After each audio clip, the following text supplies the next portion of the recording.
India से, और नाम है इनका विशाल अधिकारी, अगर मैं ठीक पढ़ रहा हूँ, अधिकारी। विशाल तो ठीक है, साफ समझ आ रहा है। सवाल ये है कि पाकिस्तानी और भारतीय अवाम में क्या फ़र्क है? क्या आपको लगता है पाकिस्तानी शहरी इंडिया के लोगों के ख़िलाफ़ सोचते हैं? पहली बात तो ये है विशाल साहब, आपको ये लगता है कि मैं इंडिया या इंडियंस के ख़िलाफ़ सोचता हूँ? अब से नहीं, ये पता नहीं, इस बात को 16 साल हो गए हैं या 15 साल या 17 साल हो गए। मैं तो इंडिया गया था तो मैं तो वहाँ से 3 शहरों की मट्टी लेके आया था, चूँकि मेरे आबा अजदाद वहाँ से माइग्रेट करके आए थे, तो मेरी तो एसोसिएशन है, एक अटैचमेंट है। मैं एक बार लजपत नगर दिल्ली में, सत्यपाल जी वो उस इदारे के सरबराह थे, अगर हयात हैं तो अल्लाह उनको अपनी ईमान में रखे। तो मैंने उन्हें कहा कि मुझे अशोका के चंद आते हुए ना, तो मैंने कहा मुझे अशोका के चंद पौधे दे दें। तो हैरान होकर मुझसे पूछते हैं कि पाकिस्तान में नहीं है। मैंने कहा जी बहुत है। तो मुझे कहते हैं कि फिर आपने क्या करने हैं, उठाए फिरेंगे? तो मैं हंस पड़ा। मैंने कहा जी इन पौधों के साथ दिल्ली की मट्टी भी होगी। लेकिन इंसानों की किस्में हैं। आप अगर हम उधर की बात करें, अपने पड़ोस की बात करें, तो वहाँ बेशुमार पिछले चंद सालों में ये हुआ है। इसका एक बैकग्राउंड भी है। इतना बड़ा काम सिर्फ चंद सालों में तो नहीं हो सकता, उसका एक पस मंज़र है। उसमें क्या जाना, वहाँ लोग हैं जो जिस तरह बिहेव करते हैं, आपके भी सामने है, मेरे भी सामने है। तो इस तरह का एलिमेंट हर जगह होता है। टिल वेरी रिसेंटली हमने क्या कुछ नहीं भुगता, तो दहशतगर्दी ने पता नहीं कितने बेशुमार मासूमों की जान ली है। जवान, बच्चे, बूढ़े, औरतें, पता नहीं कौन कौन मारा गया है। कितने साल अफरीत, ये आसेब, ये पाकिस्तान पर मसलत रहा है। तो वो तो कोई न गैर मज़हब के लोग थे, न गैर मुल्की लोग थे। लेकिन इंसान है, जब हिल जाता है अपनी जगह पे, जिस पे उसको कायम रहना चाहिए, तो फिर उसका बिहेवियर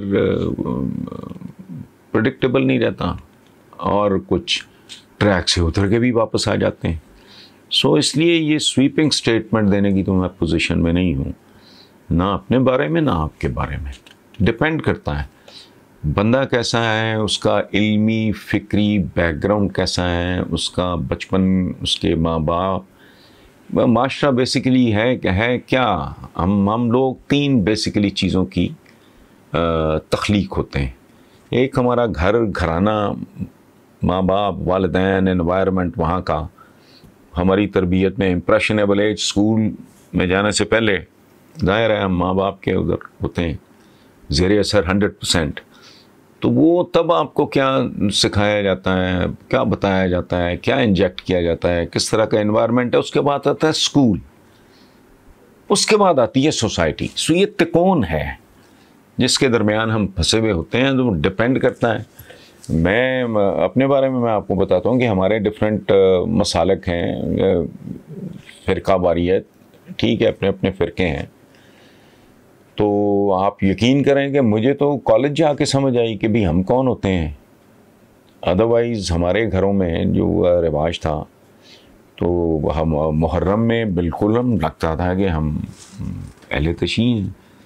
फिर वो पता नहीं कूंडे होते थे या इस तरह के कोई, उसमें कोई सबीलें लगती थी, फलाना होता था, लोगों में मीठा बना के तकसीम किया जाता था। तो इस तरह की बातें तो हमें तो कॉलेज लेवल पे जाके समझ आई है कि हमारा मसलक ये है या हमारा ताल्लुक़ फ़लाँ फ़िरके से है। सो इट डिपेंड्स कि आपका बचपन, आपसे मुराद आप नहीं, मतलब मेरा, आपका, सबका वो बैकग्राउंड कैसा है, और माँ बाप कैसे थे, पढ़े लिखे थे, उन्होंने आपको क्या समझाया, बताया ज़िंदगी के बारे में, इंसान के बारे में, इंसानियत के बारे में, और आपके दीन या धर्म के बारे में।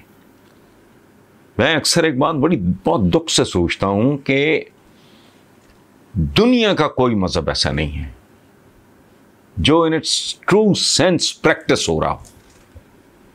एक भी नहीं। लेकिन उसकी बुनियाद पे नफरतें बहुत हैं। मेरी अक्ल नहीं काम करती। मुझे इस सवाल का अब तक जवाब नहीं मिला कि ऐसा होता क्यों है। प्रैक्टिस। अभी एक सवाल था एक दोस्त का, गौतम बुद्ध साहब की टीचिंग्स के हवाले से, तो क्या उन पे अमल दरामद हो रहा है?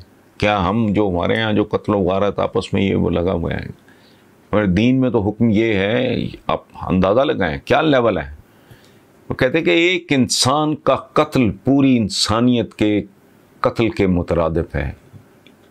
ये हमारे prophet peace be upon him, उनकी बड़ी मशहूर ये हिदायत में से एक हिदायत कह लें, सेंग्स में से एक सेंग कह लें। तो ये तो इस तरह की मैं विशाल साहब स्टेटमेंट मैं नहीं दे सकता कि फ़र्क है और हम सोचते हैं या आप सोचते हैं। मैं तो एक उसूल की मैंने किताबी निसाबी बात की है, उसकी अगर आपको पसंद आए तो रोशनी में आप खुद असेस कर लें।